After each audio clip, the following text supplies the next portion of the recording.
ማለት ነው። ዛሬ ሁሉም ሰው የሚፈልገው ልዕልናን ነው አይደለ? ይሰማችኝ? ከፍታን የማይሻል የማይፈልጋል። በእያንዳንዱ ነገር ሁሉም ምንን ይሻል? ምንን ይፈልጋል? ከፍታን ይፈልጋል። ልዕልና የደብሩን መፈለግ ጥሩ ነው እያልኩ ያለው ግን ያልተገባውን ልዕልና ነው። በዚያ በመላእክት ከተማም ከመላእክት መካከል አንዱ በክብር ከመላእክት የተሻለ በስልጣን በማዕረግ ከፍ አድርጎ እግዚአብሔር የፈጠረው ሳጥናኤል ነበር ማለት ነው። መላእክትን ካየ በኋላ ምንድነው ያለው? ሁሌ የሚተረክ ታሪክ ስለሆነ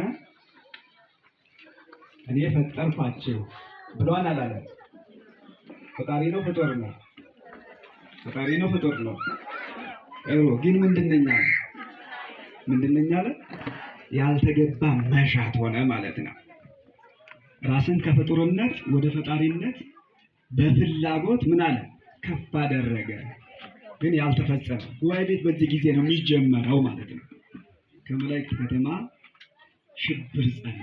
ያው ያልተገባን ነገር አንድ ሰው ሲፈልግ ለሀገር ሽብር፣ ለሰፈር ሽብር፣ ለቤት ሽብር፣ ጸብ ነው የሚሆነው ማለት ነው። ሁሉም በልኩ ሲሆን ነው ሰላም የሚሰፍነው። ያልተገባውን ነገር ሲሻ የማይናወጠው የመላእክት ከተማ ተናወጠ፣ ጭንቅ ሆነ። የታችኛው ወደ ላይ የላይኛው ወደ ታች ማየት ጀመረ ማለት ነው።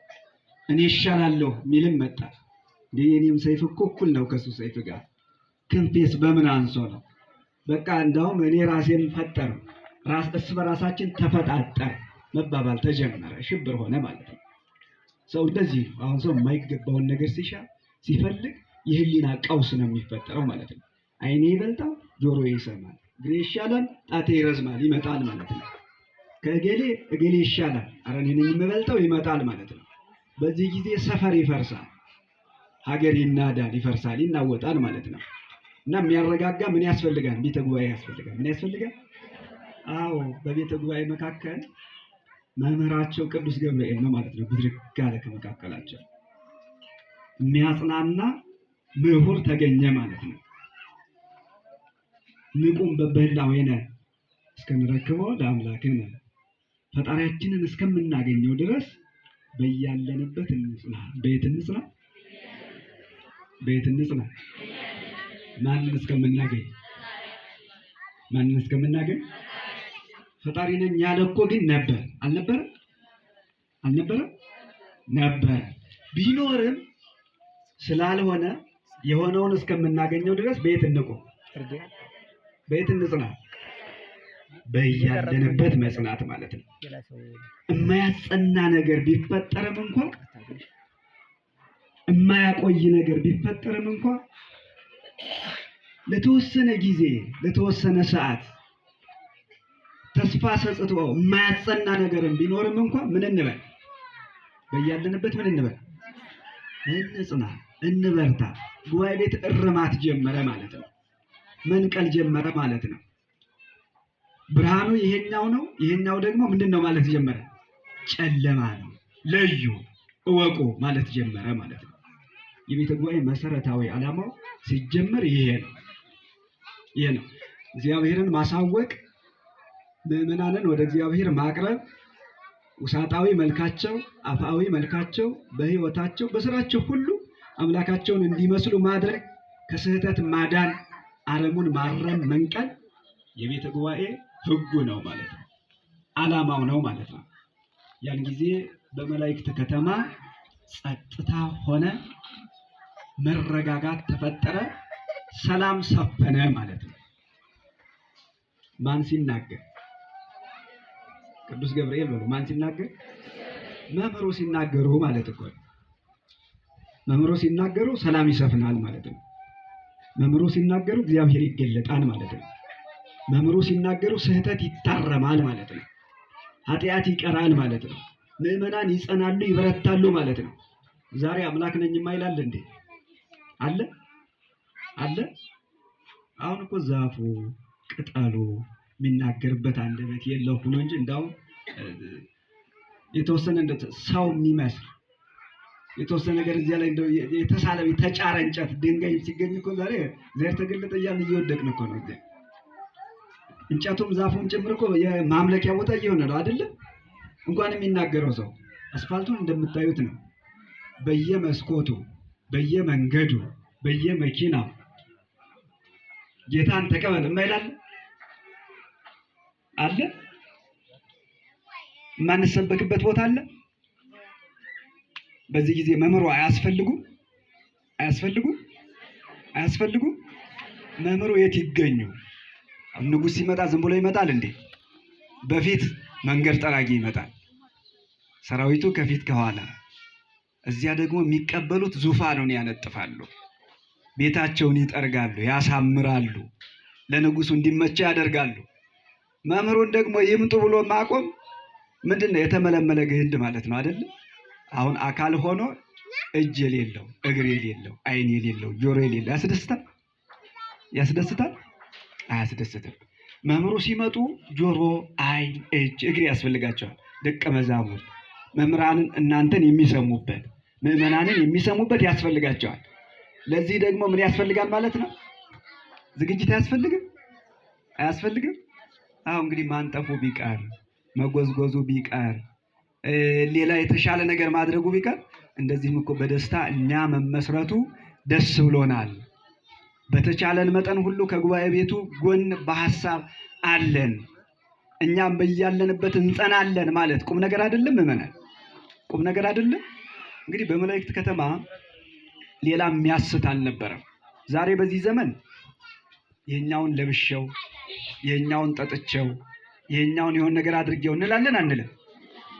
ሰው እኮ ያው ከልብሱ አንፃር ከምግቡ አንፃር ነው የሚጣላው። ወደ ገጠር የምትወጡ ድንበር ነው ገበሬዎችን የሚያጣላቸው አይደለ? እርሻ ነው ይሄኛውን እንዲህ ብዬው ነው የሚያጣላው። ሌላም ቦታ ብሄድ ይሄው አይደለም እንዴ? ይሄው ነው ይሄው ነው። ሰብሰብ ብለን እንደዚህ እያየን፣ በተለይ ደግሞ የቦታው መምህር ፍሬ ስብሐት ናቸው። ፍሬ ስብሐት እንዲህ ሰብሰብ ብለን ከጎናቸው ሆነን ጥሩ ተመሰረተልን ስንል ይበረታሉ አይበረቱም? ይበረታሉ። እንደ መላእክት ከተማ ምን ይሆናል ማለት ነው? ሰላም አይሆንም? በዚያ የሚበላ በሌለበት ሰማይ ጸብ ከተፈጠረ በዚህ የሚበላውን እምንሻ እምንፈልግ ማደሪያ መዋያ የሚያስፈልገን ነገ ትንሽ አጭር መሬት የምትሰበስበን ዛሬ ግን ሀገር የማይበቃል ባለንበት ጸብ፣ ግርግር፣ አለመግባባት፣ አለመስማማት ይፈጠራል አይፈጠርም? ይፈጠራል አይፈጠርም? ለአንድ ህመም መድኃኒት ያስፈልገዋል አያስፈልገው? በቃ ይኸውላችሁ ምዕመናን፣ እኛ በስጋችን ስንታመም የሚፈውሰንን ዶክተር እንደምንፈልገው ሁሉ በነፍሳችን ስንታመም ደግሞ የሚፈውሰንን ማንን እንፈልጋለን? መምህርን አንፈልግም? እሺ መምህሩ የት ይሆን? መፈወሻቸው ቦታቸው የት ይሆን ብንል የት እንላለን? ይሄው ጉባኤ ቤት በሉ። የት? እና ሰላም እንድትሆኑ ምን ሊኖር ይገባል ማለት ነው? ዶክተሩስ ሊኖሩ አይገባም? ተላላኪዎቹስ ደቀ መዛሙርቱ ማለት ነው። አሁን ህመምተኛ መጥቷል፣ እዚህ ጋር ያገግም፣ እዚህ ጋር ይቀመጥ፣ ይሄኛው ነው የሚሻለው፣ አይ ይሄኛውን ያመመው ራሱን ነው፣ ይሄ እንኳን ልቡን ነው የሚለው አያስፈልጉ? አያስፈልጉ? አዎ እንግዲህ እነዚህ ካስፈልጉ ይህንን ጉባኤ ቤት ሰፋ ማድረግ ከፍ ማድረግ ያስፈልጋል ማለት ነው። ከጉባኤ መላእክትም በኋላ በአባቶቻችን ዘመን ጉባኤ ቤት የሌለበት ጊዜ የለም። ጉባኤ ቤት የሌለበት ሀገር ቀርቶ ሰማይ የለም። ጉባኤ ቤት የሌለበት ሰፈር ቀርቶ ጉባኤ ቤት የሌለባት ቤተክርስቲያን የለችም ዓለም ላይ ማለት ነው። በእያንዳንዱ ጊዜ ጉባኤ ቤት በአባቶቻችን ሕይወት ውስጥ መጥታለች። አባታችን አዳም፣ እናታችን ሔዋን፣ ከዚያም ቀጥሎ ደግሞ ልጆቹ ስብስብ ነበራቸው። ለምሳሌ መምህራችን የኔታ ፍሬ ስብሐት ሐሳብ ያነሱልን ነበር አይደለ? ቅንኡ ለእንተ ተአቢ ጸጋ ካሉ በኋላ ጥሩ ያልሆነ ስጋዊ ቅናት አለ፣ የሚያቃጥል ሰውን የሚያከሳው ራቁቱን የሚያደርገው የበታችነት ስሜት የሚያስመው ክፉ ነገር አለ ብለው ማንን ነበር ያነሱልን? ቃየልን አላነሱልን? በቅናት ምኑን ገደለ ብለውን ነበር? ምኑን ገደለ ብለው ነበር? ይኸውላችሁ ጉባኤ ቤት የሰራውን ሕግ ሳይቀበል ቀርቶ ነው ወንድሙን የገደለው ማለት ነው። አዳም መምህር ሆኖ ተቀመጠና ሕግ ሰራ። ሰማችሁ? ምን አይነት ሕግ ሰራ መሰላችሁ? መንታ ልጆች ነበሩ ሲወለዱ የነበረው። የአቤልን መንትያ አለችው፣ የቃየልም ደግሞ መንትያ አለችው። ዓለም ከመጀመሪያ ጀምሮ በፍላጎት የተሞላ ነው እና የቃየል መንትያ እጅግ በጣም ውብ ናት። ምንድናት አልኳችሁ? ታምራለች አለው። እንግዲህ በዛሬው አገላለጥ አፍንጫዋ ምንድን ነው ማለት ነው? ተገቢ ነው እንደዚህ ያለ አምራለት ግን ያው ውብ ናት፣ ታምራለች። አጋጣሚ ሆኖ አቤል ጋር የተወለደችው ደግሞ ያው ተቃራኒ ሆናለች ማለት ነው። ሁሉም ሰው እንግዲህ የሚፈልገው የተሻለ የሚለውን አይደለ? ጉባኤ ቤት ደግሞ የምታስተምረው ይሄኛው ለዚህ ይሻለዋል ብላ አይደለም። የሚያድነው ይሄ ነው፣ ትክክለኛው ይሄ ነው፣ ለእገሌ አይደለም። ለአባ ይሄኛው አይመቻቸውም አይደለም። አይ ወይዘሪት እገሌ እኮ ሀብታም ነች፣ የኛው ወንበር አይመቻትም አይደለም። ጉባኤ ቤት የምትሰራው ሕግ ርቱዕ ነው። ከዚህ ይተከላል ወደ ሰማይ ያደርሳል። እሱን ነው እና የተሰራው ሕግ ግን የቃየልን መንትያ ማን ያግባት ነው? አቤል። የአቤልን ደግሞ ማን ያግባት ነው? ይሄ ሕግ ነው ማለት ነው። ማን ሰራ ይሄን? መምህሩ አዳም ሰራ፣ በጊዜ የጉባኤው መሪ ማለት ነው። ይሄ ሲፈርስ ማን ሞተ? ስሙ እንጂ ይሄ ሲፈርስ ማን ሞተ? አቤል አልሞተም? ይኸውላችሁ ጉባኤ ቤት አንድ ነገር ታስቀምጣለች። ያ ሲፈርስ ወንድም ነው የሚሞተው ማለት ነው። ስለ አቤል ጥሩ ሀተታ ታትቷል፣ ሰምታችኋል ጠዋት አይደል? የዋህ ቅን፣ ወንድሙን የሚሰማ፣ እንሂድ ሲለው የሚሄድ፣ ቅደም ሲለው የሚቀድም፣ ወደኋላ አሁን ሲለው ወደኋላ የሚሆን፣ እሱን የሚያደምጥ ታዛዥ ሰሚ ነው። ግን አንድ የጉባኤ ቤት ሕግ ፈረሰና መምህሩ ያዘዘው ሕግ ፈረሰና መሞት የሌለበት ሞተ ማለት ነው። ዛሬ አብዛኛውን ሰው የሚጎዳው በእውነት ለዚህ ነው። ቤተ ጉባኤ መጥታችሁ ብትማሩ እያንዳንዳችን የምንከለከለውን ነገር ሁሉ በሚገባንና በሚረዳን መንገድ ተንትና ታስተምራለች። ይሄ አይሆንም፣ ተው፣ ይሄ ይሆናል፣ ይሄ ይሻላል እያለች ትሰጣለች ማለት ነው። ግን ሰው ዛሬ እንደምታውቁት ነው ይባል ነበር። እንግዲህ ድሮ የቆሎ ተማሪ ሲማር የሚገጠም ግጥም አለ። እናቱ በሞተች ተማሪ በሞተ በሉ እንጂ ተማሪ በሞተ በስንት ዓመቱ? በ7 ዓመቱ ተምሮ ይመጣል ትላለች እናቱ ይባላል። ምን ማለት ነው? ለ7 ዓመት ሙሉ እናት ስንቅ አይሰንቁም ማለት ነው። ስንቁ ማን ነው ማለት ነው? የሄደበት አካባቢ ስንቁ ነው ማለት ነው። እንግዲህ በየጊዜውማ ስንቅ እናት የሚልኩ ቢሆን ኖሮ በሞተ በ7ኛው ሰዓትም ልትሰማ ትችላለች፣ ወይም በዚያ ደቂቃ ውስጥ ሊሰማ ይችላል። ግን ተሜ ቅዱሱ ስንቁ የሚሄድበት አካባቢ ስለሆነ እዚያ ሄዶ ይኖራል። ዛሬ ይመጣል ሲባል ነገ ይመጣል ሲባል፣ ያ ተሜ ግን በዚያው ምን ብሏል? ያው አሸልዋል፣ እንደ ሰው ማለት ነው። አልፏል። ስንቅ ነበር ድሮ ነው። ዛሬ እንደዚህ አይመስልም በእውነት ማለት ነው። ይገለጥ ነበር። የጉባኤ ቤት ጥቅሙ የሰውን ሕይወት ማስቀጠል፣ የቤትን ሰላም ማስቀጠል። ይገርማቸዋል። እንግዲህ እንኳን ወንድሙን ገድሎት ይቅርና ተገቢ ባይሆንም ሰው በአንድ ሰው ላይ በጠላትነት ይነሳል አይደል? እገሌን ገደለው ያው ነው መቼስ አካባቢያችን የታወቀ ነውና ስምም ስናወጣ እኮ ደመላሽ ነው ሽመላሽ ነው ደመላሽ ነው እንጂ በለው እኮ ነው ግደለው እርገጥ ነው እኮ። እንደዚያ ነው። አግባብ ባይሆንም ግን ይልቁኑ ደግሞ ወንድሙን ሲገለው ቤት ይረበሻል አይረበሽም? ይበጠበጣል አይበጠበጥም? ለዚያውም ደግሞ እኮ የመጀመሪያ ልጆች ናቸው። የመጀመሪያ ልጆች ሆነው የዋሁ ልጅ ሞቶ ቤቱ ሰላሙን ያጣል ማለት ነው። አዳም እያለቀሰ ይሄድ ነበር። ምን ይላል መሰላችሁ? ልጅ አቤል ሰው ለልጁ ሀብት ንብረት ያወርሳል፣ እኔ ግን ለልጆቼ ሞትን አወረስኩ እያለ ያዝን ነበር። ለ100 ዘመን አለቀሰ ማለት ነው። ምን ስለፈረሰ ነው? ተናገሩ እንጂ ምን ስለፈረሰ ነው? ሕግ ስለፈረሰ አይደለ? የዚህ ሕግ ሰሪ ማን ነው አልኳቸው? መምህሩ አዳም ነው። በዚያ ጉባኤ ቤት ውስጥ የነበረው ሕግ ዘመዱ ምን አይበል ነው? ዘመዱ ምን አይበል አያግባ ነበር። ያ ሲፈርስ ቤቱ አብሮ ፈረሰ ማለት ነው። ለ100 ዘመን ልጅ ሳይወለድ ቀረ። ይኸውላችሁ አሁንም የጉባኤ ቤት ሕግ ሲፈርስ ለ100 ዘመን ምዕመናንን የሚያስቀጥል የቤተ ክርስቲያን ልጅ መምህሩ ሳይወለድ ይቀራል ማለት ነው። ለብዙ ዘመን ቤቱ ልቅሶ ይሆናል ማለት ነው። ሀገር ለብዙ ዘመን ታለቅሳለች ማለት ነው።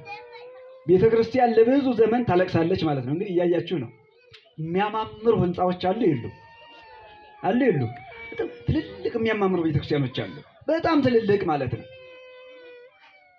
ብዙ ምዕመናን ለበዓል ወይ ተሰብስበው ሂደው አንዱም ሳይቆርብ ወይም እንደው ዝም ብሎ ለምን እንደሄደ እንኳን ሳያውቅ ተመልሶ ይሄዳል አይሄድም? ይሄዳል አይሄድም?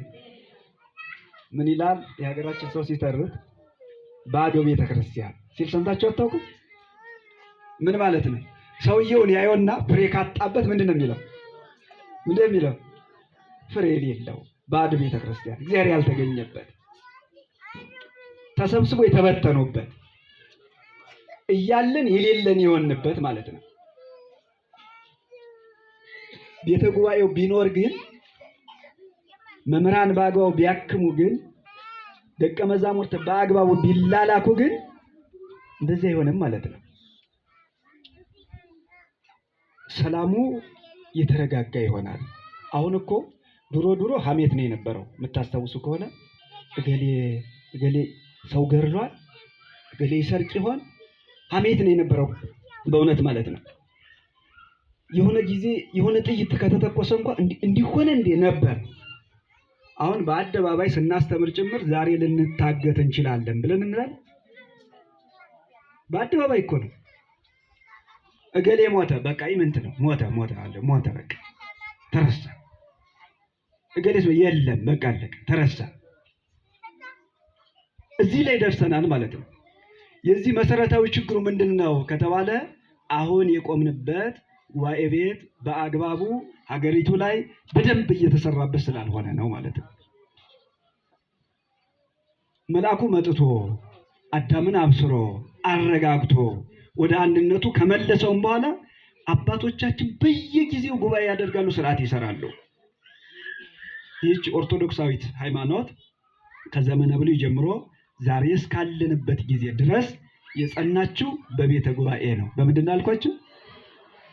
የኖህን መርከብ ታስታውሷታላችሁ አይደለ? ዙሪያዋን ምንድን ነው የነበረው? ማዕበል አልነበረም? ማዕበል ብቻ አይደለም። አሁን ጣናም እኮ ማዕበል ይነሳል። አባይም ውሃ ነው። ግን ደስ አይለንም? የሚያቃጥል ቢሆንስ? ስንነካው የሚያቃጥል ቢሆንስ? ግፍፍ የሚያደርግ ቢሆንስ? ያስፈራል አይደለ? ግን ዙሪያውንም ማዕበል ኖሮ ሰዎች ተሰብስበው የተረፉት በጉባኤ ነው። ሕግ ሰርተው ተስማምተው ሴቶቹ በግራ ሆኑ፣ ወንዶቹ ደግሞ በቀኝ ሆኑ። እኛ ደግሞ በመካከል ሆነን የአባቶቻችንን አጽም እንደ ታቦት ይዘን እንቀጥላለን። ይህ ሕግ ሲከበር ነው ውሃውም ጎርሎ መርከቢቱ ማርፋ ሰዎቹም ወጥተው እንደዚህ የደረስነው ማለት ነው። ቤተ ጉባኤን መስማት፣ ቤተ ጉባኤን ማክበር ሕይወትን ማስቀጠል፣ ክርስትናን ማስቀጠል ነው። ይህ ቤተ ጉባኤ የሌለችበት ክርስትና ነፍስ የሌለው ስጋ ነው። ምንም ጥቅም የለው። ታስታውሳላችሁ? አሁን አንድ ሰው ሞተ ሲባል አይኑ ፈረጠ ማለት ነው እንዴ? ከቃሉ ጋር ናችሁ? እየሰማችሁ ነው? አሁን አንድ ሰው ሲሞት የምንለየው አይ ጣቱን ተቆርጧን ይሄ ሰውዬ ሞቷል ነው የምንለው?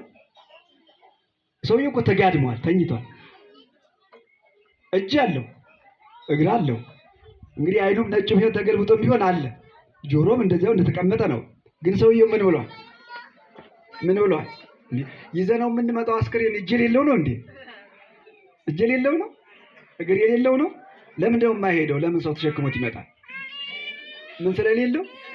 አዎ ዝም ብሎ አሁን ነጭ ለብሶ ስብስብ ማለት ጉባኤ ቤት ከሌለ እንደዚህ አስከሬን መሆን ማለት ነው።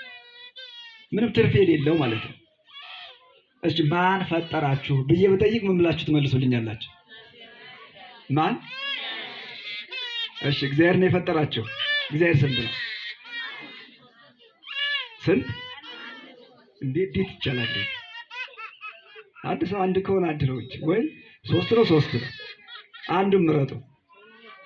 እሺ ቀጥሉ። በዚያው በስንት ሶስት? በምን ሶስት አላችሁ? በአካል ሶስት። ቀጥሎስ? በአካል ሶስት። ቀጥሎስ?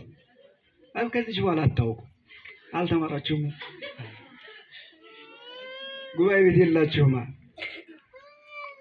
ዝም ብሎ እግዚአብሔር ነው የፈጠረኝ ብሎ ዝም አለ እንዴ? እግዚአብሔር ማን ነው? ይህንን የትማራላችሁ? ጉባኤ ቤት። አሁን እኮ እኛ የምንቀጥለው አባቴ ባላባት ነበር እዚህ አካባቢ የገዛው ጀግና፣ እሱ ሲከተል የነበረው ይህንን ሃይማኖት ማርያምን ብሎ ነበር የሚምለው። እኔም ከአባቴ አልለይም ነው እኮ። ውሸታችን እኮ እንደዚህ አይደለም የምንለው።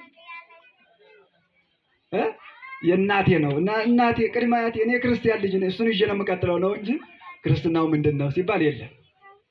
እነ የኔታም ሂደው ወይ ለበዓል ይጠይቃሉ ወይ የሆነ ቤተክርስቲያን ይገኛሉ። ከዚያ በኋላ መርጌታ ገሌ በዚያ ላይ ያለው በቃ ወይም ሲጠየቅ ቶሎ ብሎ እኔ መምህር ገሌ ቤተሰብ ነኝ እንዴ። እሳቸው ጋር ዝምድናው የክርስትና መሆን አለበት፣ የእውቀትም መሆን አለበት፣ የሃይማኖትም መሆን አለበት። ካልሆነ የሚተላለፍ በዘር የሚተላለፍ እውቀት አለ እንዴ? ሃይማኖት አለ በዘር ዝም ብሎ የሚወርድ አለ? ስለዚህ ምን ያስፈልጋል ማለት ነው? በደንብ ለመማር ጉባኤ ቤት አያስፈልገንም?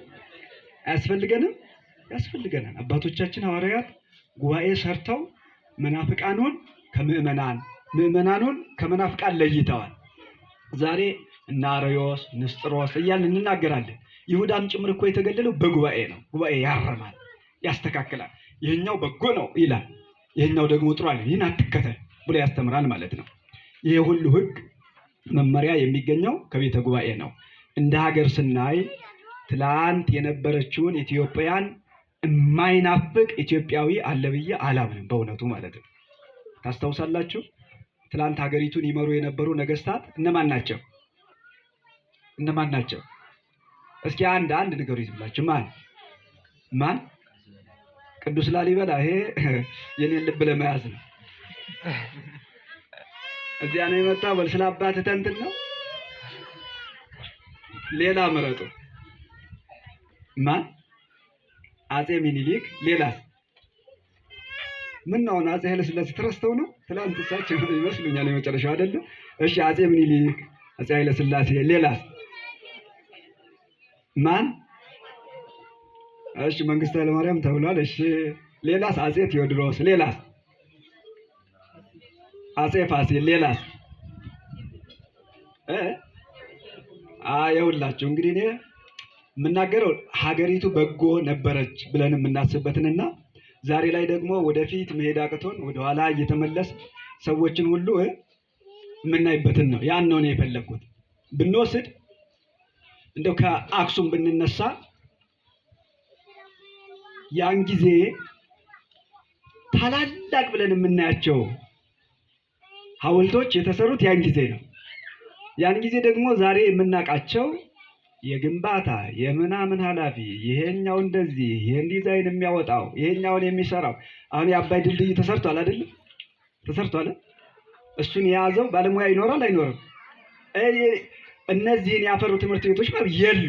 ለምሳሌ እሺ ልጠይቃቸው። አንድ ነጭ አሁን እዚህ ጋር ጥሩ እንትን ተሰርቷል። አሁን ድልድዩ ማለት ነው። በትክክል ይሄኛውን ድልድይ ላይ ነው ወደ ኢትዮጵያ የምመጣው ብሎ ሊያስብ ይችላል ብላችሁ ትገምታላችሁ? እንደው ብንጠይቃቸው ከሌላ ሀገር የሚመጡትን ኢትዮጵያ መጣችኋል? አዎ ኢትዮጵያ ትራባለች ነው እንግዲህ። ሰዎቹም ገና ዝግመተ ለውጥ ላይ እንደሆነ ነው የሚነገረው።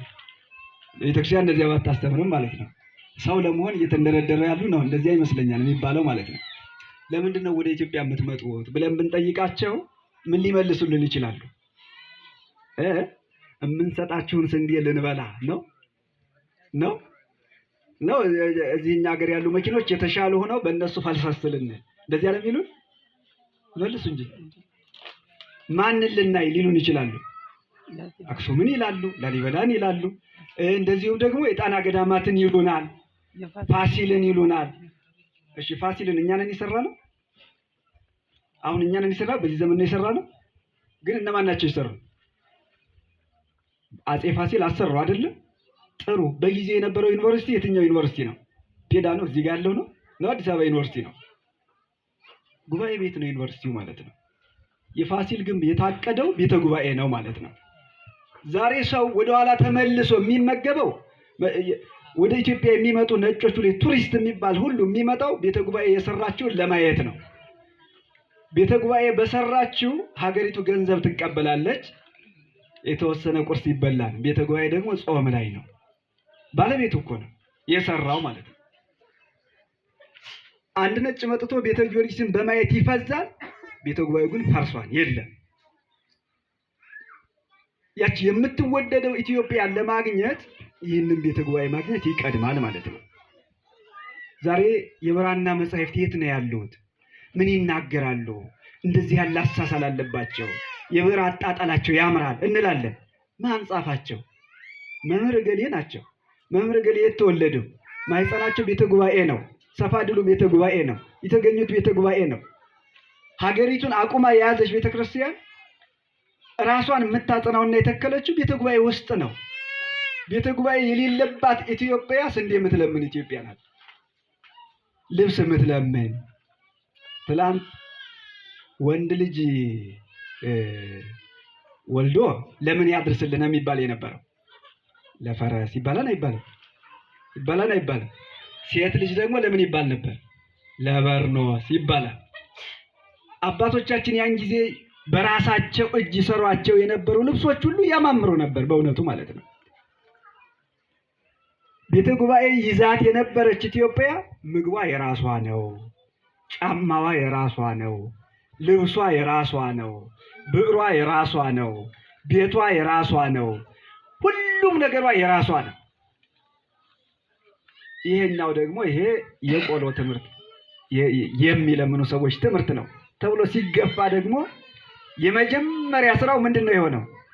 ንጉሱን ከመንበራቸው ጎትቶ ማውረር ነው። እንግዲህ የተማሪዎች አመጽ ነው የሚባለው የመጀመሪያ ኢትዮጵያን ያፈረሳት ማለት ነው። የምታስታውሱ ከሆነ ንጉሱ ቤተ መንግስታቸውን ለቀው የተሻለ ትምህርት መጣን ብለው ማለት ነው።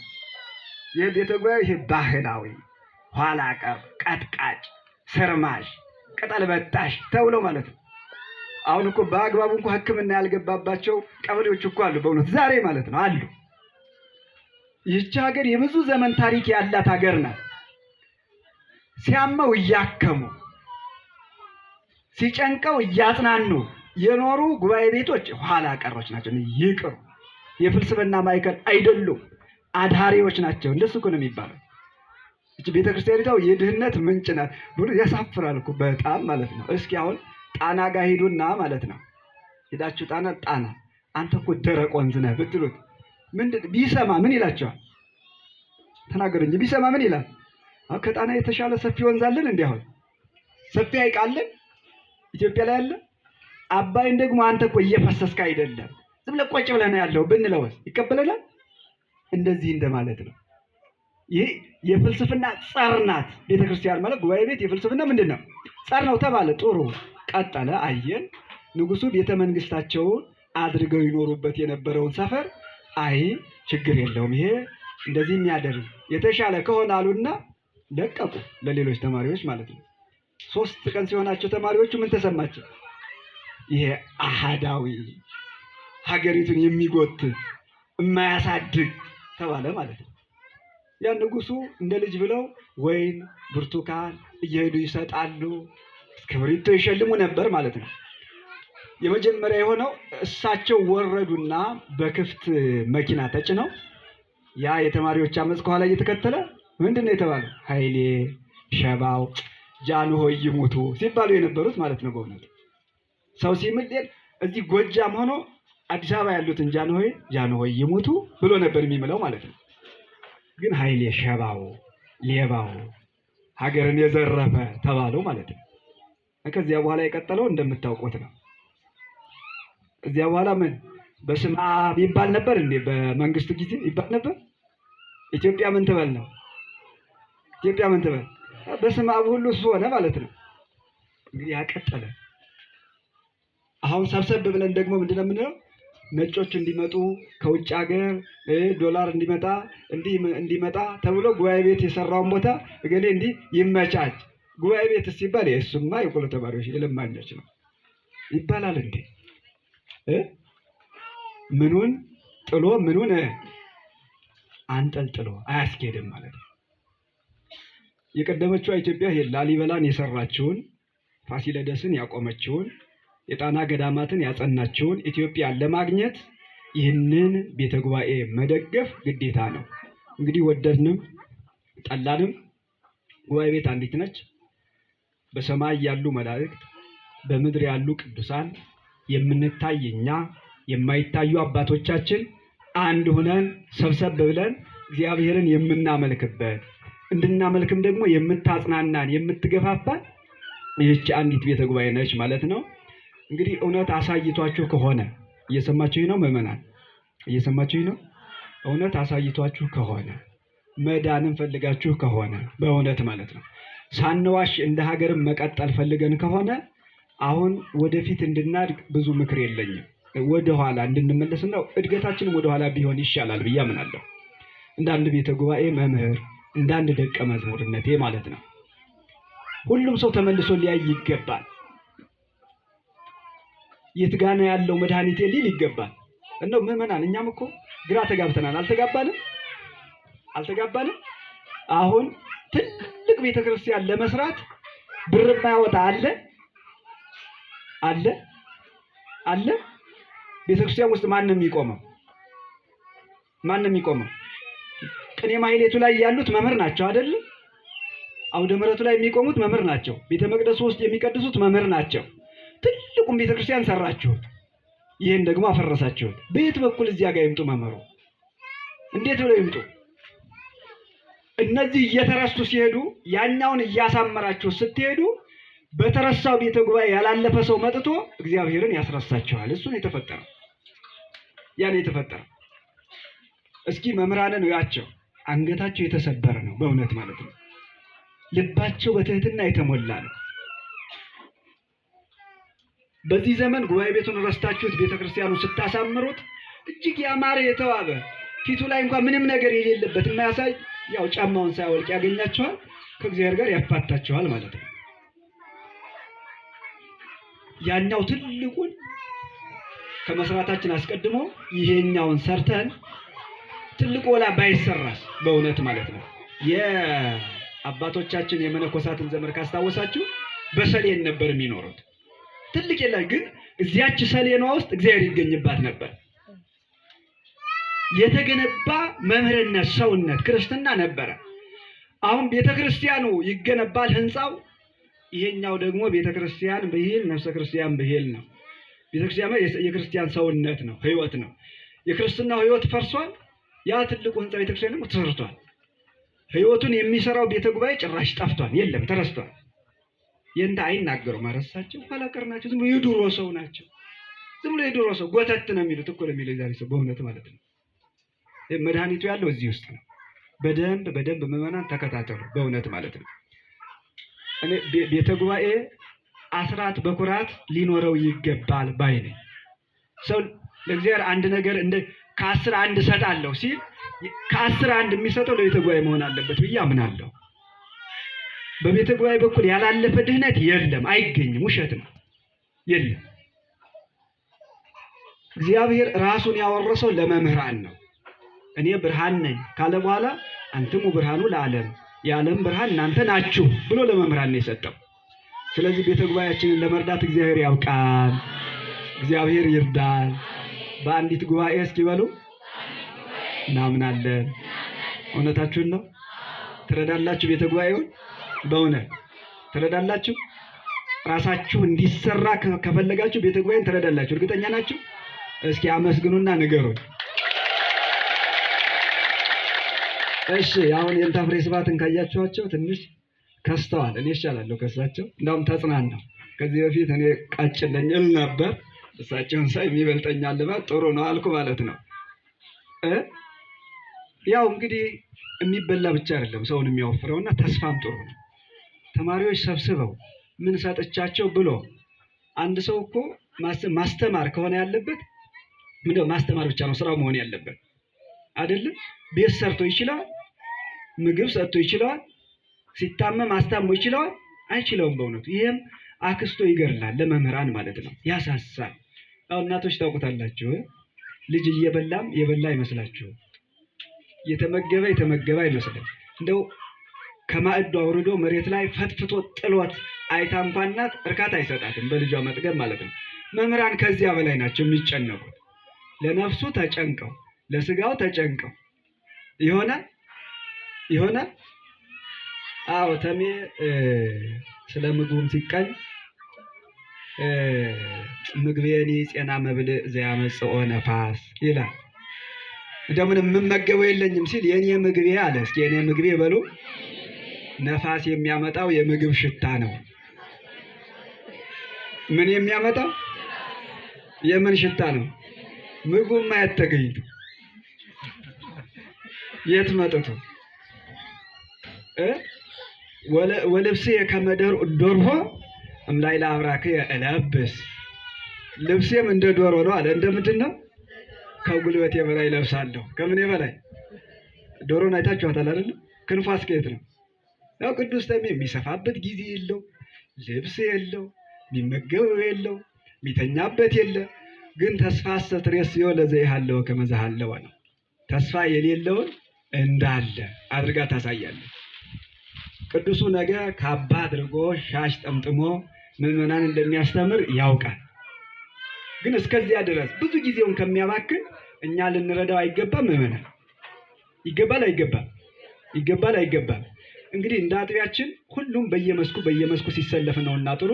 እኛ ፊት ለፊት ያለው ቤተ ጉባኤያችን ይሄ ቤተ ጉባኤ ነው አይደለም? እንረዳለን አንረዳም? መምህሩ በማስተማር ብቻ ይሰለፉ፣ እኛ ደግሞ ምግባቸውን እንቻል አንቻል ይቅርብን። አረ ተናገሩ እንጂ ፈራችሁ። በእናንተ እሺ ባትሉስ ያው ተሜ መምጣቱ አይቀር አክፋዳውን ይዞ ቤት ይመጣል። ይቀራል መምጣቱ አይቀር። ስለዚህ አትንከልከል። እኔ ዛሬ ቁራሽ የምንሰጥ ከሆነ እንደው ስለ እውነት ማለት ነው እንዴት እንደማናስብ አይገባኝም። አንድ ሰው አንድ እንጀራ በእመቤታችን ቤተ ጉባኤ ወስዶ ቢሰጥ ምኑ ነው የሚጎርልበት? ይጎርልብናል? ከልብሶቻችን መካከል አንድ ነጠላ አምጥተን ለቤተ ጉባኤ ብንሰጥ የሚጎርልብን ነገር አለ? ግን አናስበው። መዳኛችን አይታየንም። የሚታየን እገሊት 5000 ብር ሰጠች እልል በሉ፣ እሷን ነው የምናየው በእውነትኛ ማለት ነው።